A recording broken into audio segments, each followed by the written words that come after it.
Bonjour à tous, pour ceux qui ne me connaissent pas, j'espère que vous allez bien. Je m'appelle Hervé Micha, je suis designer et entrepreneur. Alors aujourd'hui, j'aimerais un peu aborder la thématique des différents programmes, logiciels, créatifs, digitaux, de modélisation 3D que vous pouvez rencontrer sur le marché. Suivant vos projets, l'entreprise dans laquelle vous travaillez ou l'agence, le process d'élaboration, vous serez amené à utiliser davantage tel logiciel plutôt qu'un autre. C'est pourquoi je pense que faire preuve de discernement, l'avocat du diable, ou du moins comparer les différents logiciels existants en discernant bien sûr les avantages des inconvénients au niveau qualité-prix, au niveau de la valeur que le programme, le logiciel, l'interface peut vous apporter, les options en termes de potentialité, en termes de créativité, en termes de modules. Également, si vous voulez utiliser le logiciel plutôt à titre privé, personnel, individuel ou encore à titre professionnel dans le cadre d'une agence, d'une entreprise. Et dans ce cas, il sera très important de bénéficier d'une licence issue de l'entreprise, de l'agence. Comme par exemple la suite Adobe qui inclut XD, Photoshop, Illustrator, InDesign et bien d'autres programmes interfaces de création digitaux. Ou encore, vous pouvez percevoir sur le marché des logiciels pour les designers en termes de modélisation 3D comme Rhino, Maya, Blender, Keyshot, Creo paramétrique et encore plein d'autres logiciels très intéressants, très pertinents à utiliser, à découvrir, à expérimenter suivant ce que vous voulez réaliser, élaborer en fonction d'où, dans quelle agence vous allez travailler. Si vous avez davantage plus de familiarité avec tel logiciel que vous utilisez. Pour ma part, on a découvert pas mal de logiciels digitaux, créatifs, avec tous les composants, bien sûr avec la licence universitaire étudiante gratuite, en incluant bien sûr son adresse mail issue de son cursus universitaire en design industriel, uniquement si vous êtes dans le cadre de vos études bien sûr. Si vous êtes à titre d'indépendant, freelancer, vous aurez d'office une licence générée par l'entreprise, en sachant que les licences sont très lourdes et en tant qu'étudiant ou en tant que privé, je pense qu'il est important de se renseigner, de s'informer pour voir les possibilités en termes de licences sont très chères et varient naturellement suivant les différentes interfaces. Toutefois, vous pouvez déjà expérimenter avec la version d'essai qui est gratuite pour simplement vous familiariser avec les différentes interfaces, comparer quelle interface vous convient au mieux de manière à être davantage plus productif, créatif, efficient dans votre élaboration, dans vos projets ou si c'est dans le cadre d'une mise à jour de vos compétences. Pourquoi pas tester quel logiciel vous permet d'être davantage plus efficient en entreprise. Chaque entreprise dispose de ses propres outils digitaux en termes de modélisation 3D. Sur le marché, on retrouve les fondamentaux comme bien sûr Blender, Creo paramétrique, SolidWorks bien sûr. J'étais amené à utiliser Creo paramétrique lors de mon stage chez Babilis. Et dans d'autres stages, j'ai dû utiliser par exemple AutoCAD pour tout ce qui est création technique, de coupe technique pour l'agencement d'intérieur mobilier. J'avais fait mon stage chez DWG. Je vous invite davantage plus à avoir la version gratuite, pour les étudiants universitaires, de manière à pouvoir vraiment expérimenter, pratiquer de manière délibérée, de manière à acquérir les compétences requises pour réaliser vos projets universitaires en design industriel, gagner en autonomie, gagner en légitimité, en expertise. Bien sûr, cela va se faire au cours de votre cursus universitaire. Durant mon cursus en menuiserie et ébénisterie à l'IND, j'ai pu expérimenter notamment les logiciels CAD qui permettent de réaliser des coupes, des plans techniques pour le mobilier, l'agencement d'intérieur ou encore tout ce qui est gros œuvres en termes d'architecture et qui nous permettait également de réaliser des modélisations 3D. AutoCAD est très intéressant, surtout pour l'architecture. Nous, on l'utilisait pour réaliser nos meubles, nos projets durant les différentes années en termes de CIPS. Et du coup, on utilisait l'AutoCAD pour réaliser les plans techniques et par après réaliser en matière à l'atelier nos meubles à concrétiser et à présenter par le biais de différentes CIPS devant des jurys. Également, en 7e année, on a continué à utiliser les logiciels AutoCAD. Également à Libramont que j'ai découvert le logiciel SketchUp, donc qui est aussi un logiciel généralement utilisé par les architectes, les menuisiers, qui permet de modéliser tout ce qui est mobilier, structure, bâtiment, une modélisation détaillée d'un bâtiment, d'un meuble, et de voir les différentes composants. Donc autant AutoCAD que SketchUp sont deux logiciels très intéressants que j'ai découvert par le cursus de menuiserie et bénisterie durant mes 5 ans. Et par la suite, j'ai décidé d'entreprendre de nouvelles études en design industriel, un cursus de 2e master, 5 ans. J'ai approfondi d'autres logiciels comme la suite Adobe qui inclut Photoshop, Illustrator, XD, InDesign, logiciel de montage vidéo également, que j'ai découvert par la suite parce qu'à ce moment-là, je n'en avais pas d'intérêt à les utiliser. Toutefois, la suite Adobe offre une grande panoplie de logiciels que si vous prenez le temps de les découvrir, vous verrez peut-être quel programme vous intéresse davantage au vu de votre projet ou de ce que vous désirez élaborer en termes de finition, de produit ou de mise en page suivant vos intérêts. Si vous êtes plus dans l'optique modification, effets spéciaux issus de l'image, si vous êtes plus dans l'écriture ou le vectoriel comme Illustrator, inversement en Photoshop, ou si vous êtes plus dans la mise en page en termes de personal branding comme vous allez peut-être utiliser InDesign en termes de page de couverture, de magazine. C'est d'ailleurs InDesign que j'ai pu expérimenter lors de la réalisation d'une brochure pour une agence. Enfin, ma mission, j'étais dessinateur CAD et j'ai réalisé tous les plans techniques pour l'entreprise, menuiserie intérieure et extérieure, à savoir châssis, portes, escaliers, parquet, garage, et spécialisé dans la menuiserie extérieure et intérieure pour les châssis alu-bois. C'était vraiment leur domaine d'expertise et c'est d'ailleurs à ce moment-là que j'ai pu vraiment améliorer mes compétences pratiques pour gagner en autonomie, en expertise, être efficient dans le travail, améliorer l'organisation, avoir une stratégie d'implémentation, d'acquisition au niveau des hard skills. Lorsqu'on prend en compte le logiciel de modélisation 3D, on a l'aspect interface, l'aspect potentialité en termes d'options, de modules, l'aspect pratique. Certains logiciels de modélisation 3D sont plus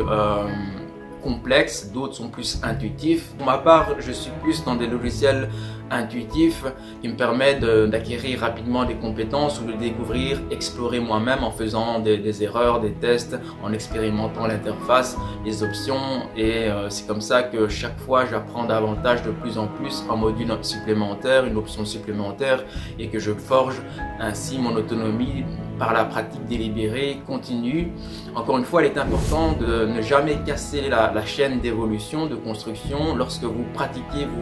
vous essayez de vous familiariser avec un logiciel. La seule dynamique de constance, plus vous allez pratiquer, plus vous allez gagner en confiance, en estime de vous-même, en légitimité. Bien sûr, au début, nous sommes tous débutants. Lorsqu'on pratique, on découvre et on a peu de connaissances pratiques, théoriques, en ressources. Toutefois, c'est par la pratique délibérée, continue, constante, la mise à jour de vos compétences en apprenant encore et encore, en faisant des erreurs, que vous allez vraiment forger votre caractère pour devenir davantage plus confiant, consistant, productif, efficient, d'avoir une autonomie, une responsabilité de l'organisation, clarifier votre logistique, votre pensée de manière à ce que lorsque vous allez modéliser un produit en 3D, il y a une certaine logique derrière en termes de développement, de création, d'élaboration. Peu importe les logiciels que vous allez utiliser, il est important de prendre en compte dès le départ une certaine logique de création pour ne pas devoir retravailler au préalable et qui vous facilite ainsi l'élaboration jusqu'à la finition du produit, c'est-à-dire du rendu, à savoir vous partez de l'idée, du concept, puis au plan technique, puis bien sûr après les plans techniques, une fois que c'est validé, vous serez amené à modéliser en 3D, concevoir vraiment chaque composant, chaque module, oui, composant interne du produit. Par la suite, vous serez peut-être amené à réaliser des rendus, Pour ma part, je préfère les logiciels plus intuitifs comme KeyShot ou Creo paramétrique, bien que Creo soit assez complexe. Toutefois, je pense que c'est en prenant le parti pris, en pratiquant de manière délibérée, même en dehors de l'école, que j'ai pu booster mes compétences et gagner en autonomie par rapport à ce que je pouvais apprendre au sein du cursus en design industriel. Et je pense que si vous voulez accroître vos compétences, gagner en autonomie, il est important de pratiquer tous les jours de manière à vraiment garder une certaine constance, régularité et acquérir les compétences prérequises par après être recruté au sein des agences et entreprises en tant que talent potentiel. Toutefois, la préparation, l'organisation, la clarification et surtout ce que j'ai découvert plus récemment, avoir une stratégie d'implémentation, d'acquisition au niveau des hard skills, c'est très important et ça ne peut s'effectuer que par la pratique délibérée, constante, continue. Donc chaque jour pratiquer et ce n'est que comme ça, en découvrant, en faisant des erreurs, en voyant les limites de l'interface du logiciel, en faisant les comparatifs qualité-prix, valeur ajoutée, valeur perçue ou en termes de finition, de rendu ou de design motion. Pour tout ce qui est vidéo, édition de vidéo, vous pouvez ainsi voir quel logiciel vous convient au mieux pour être davantage plus confiant, consistant, créatif, productif, efficient dans les aspects en termes de hard skills, de maîtrise, d'autonomie, de responsabilité que vous voulez améliorer au vu de vos projets, au vu de la mise à jour de vos compétences professionnelles ou encore suivant les logiciels compatibles avec vos centres d'intérêt, vos convictions et ce que vous voulez élaborer en termes de produits, de services, de projets personnels, de projets professionnels. Bien sûr, la qualité-prix ne veut pas tout dire. Je pense qu'on peut autant utiliser un logiciel gratuit en ayant la bonne connaissance, les bons moyens, la bonne stratégie d'application, d'implémentation ou d'acquisition et obtenir le même rendu. Comme par exemple, autant avec le logiciel SolidWorks ou Creo, et puis en utilisant KeyShot, on peut avoir le même résultat en termes de finition, de rendu ou de design motion, d'effet. Pour autant, ce qui va changer, c'est la logistique, le processus, le protocole pour arriver au fini, au rendu. Bien sûr, ça va être divergent, différent suivant le logiciel que vous allez utiliser. C'est vraiment lors de mon cursus en design industriel où j'étais confronté à réaliser un produit industriel de A à Z, de l'idée conceptuelle au produit fini, en passant par les différentes phases en termes de processus d'élaboration, de création,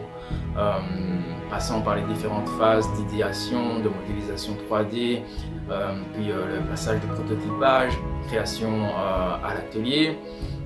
mise en concret par un prototype, et puis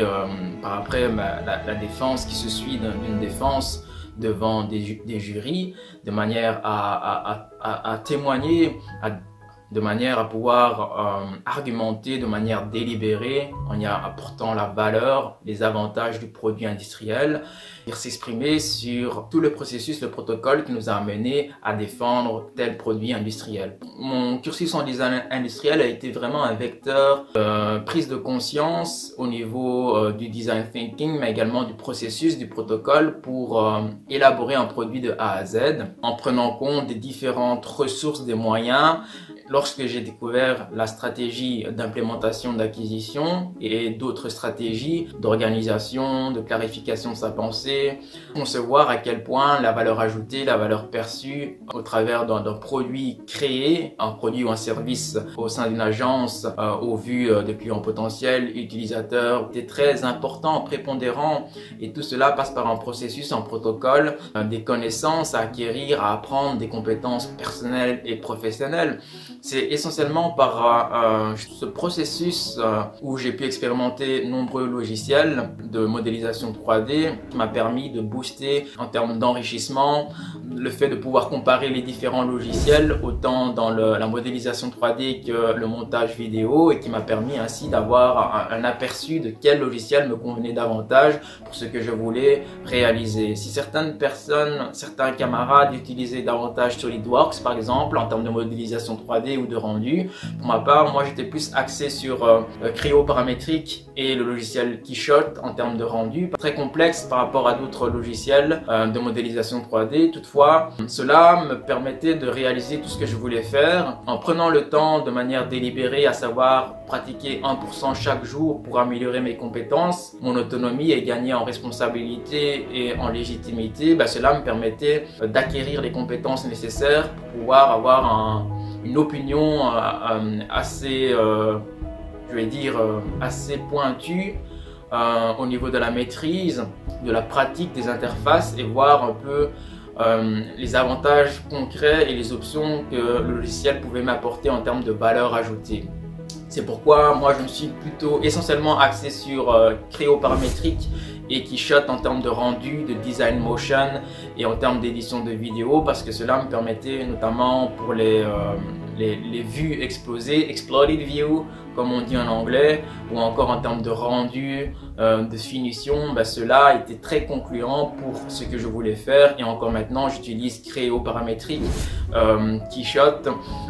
pour les rendus, les design motion pour les vidéos, tout simplement parce que en termes de valeur ajoutée, cela est très concluant à mon égard. Et pour tout ce que je veux réaliser au terme créatif, en termes de valeur ajoutée, de valeur perçue via mes projets de design industriel ou de montage vidéo, on ne sait pas par où commencer, on est ignorant, on est perdu, on ne sait pas quels outils utiliser, comment investir en soi, quel matériel utiliser pour améliorer la qualité de ses vidéos. Tout ça, tout ce savoir, toute cette connaissance, je ne l'avais pas au préalable. J'ai dû l'apprendre et j'ai dû surtout oser faire le premier pas, prendre le risque, sortir hors de ma zone de confort et risquer que ça ne marche pas. Mais encore une fois, tant que vous n'osez pas, vous n'allez jamais savoir si votre business, votre projet, votre idée va fonctionner. Et surtout, il est important de le confronter au réel, au concret, à l'économie, parce que la concurrence, elle est bien présente sur le marché économique. Et comment vous vous démarquer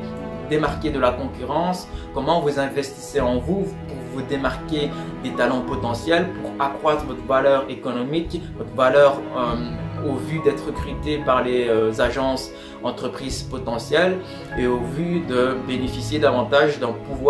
plus grand pouvoir en termes de décision, d'action, de plan d'action et au vu de vos convictions, de votre vision sur le court et moyen terme. Si vous espérez avoir bénéficié de plus d'avantages, d'abondance, d'opportunités en faisant la même chose, c'est sûr que ça ne va pas ça ne va rien vous apporter, parce que les résultats que vous aurez seront similaires à ce que vous êtes, à votre investissement, votre vision, votre prisme, votre paradigme, vos croyances limitantes. Et tant que vous ne changez pas, tant que vous n'investissez pas en vous, tant que vous pratiquez pas de manière délibérée, à savoir le 1% chaque jour, avant ou après le travail, pendant vos temps libres, vos loisirs. Toutefois, si vous pratiquez de manière constante, cela aura naturellement drastiquement des résultats exponentiels sur le long terme. Mais encore une fois, il faut se lancer, il faut oser faire le premier pas, décider